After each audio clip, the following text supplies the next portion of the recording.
we must have a social protection that covers everyone and holistic.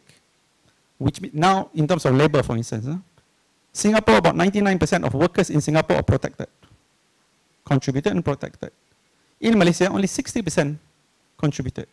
Because if you are in the informal sector, it's not compulsory.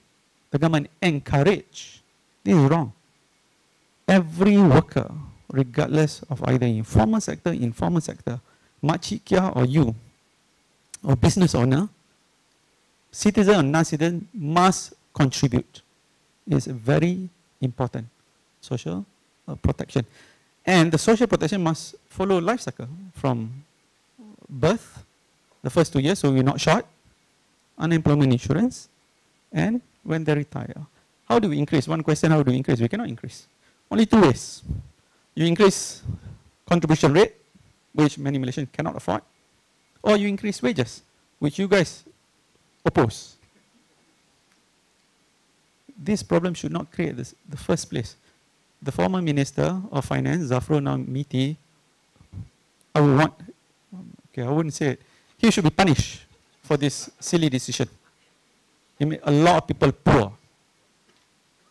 So social protection must be holistic, and it should be like a bouncing net, like in circus. It's not captured, but it bounces back. And one resolution, since media is here, and one resolution that you should put in your memorandum, no more pension for MPs or ministers. It should be EPF. They serve 4 or 5 years, they get pension for life. No. Every single of them, MPs, aduns, or minister, should be on EPF. So they're in the same boat as us. It is pointless, meaningless, if GDP goes up, number of poor people also goes up. And that is what is happening. Between 2019 to now, poverty rate actually increased 6.2%. Or 6.2%, that's not just numbers, there are faces to this, name to this. It's about 500,000 household.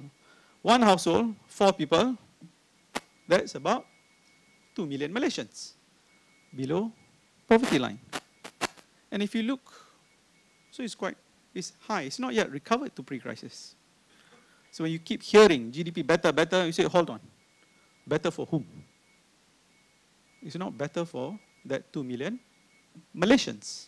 If you use that cutoff, just you increase by 500 ringgit. Based on OECD definition, the percentage of poor people in Malaysia will increase from 6.2% to 16%.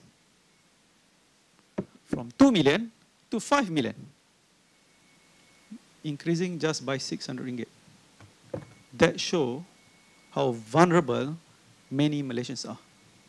In other words, if your car gets into accident or you need to change a tire, you finish.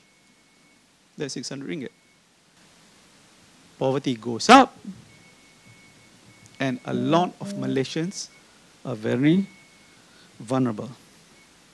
And if you use this definition, half a median income, I mentioned Sabah, I mentioned Sarawak. KL, poverty rate, based on relative poverty rate, is 12%.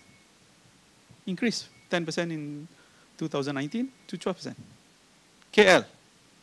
Selangor, I have the number, don't worry, 14%. Penang, 15%. Rich states, poor people. There is a group of business association.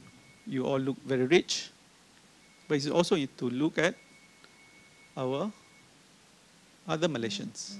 They are not doing so well. They are here now. I'm not talking about the future. This is here. And poverty rate has not yet reached pre-COVID level. That's my first point.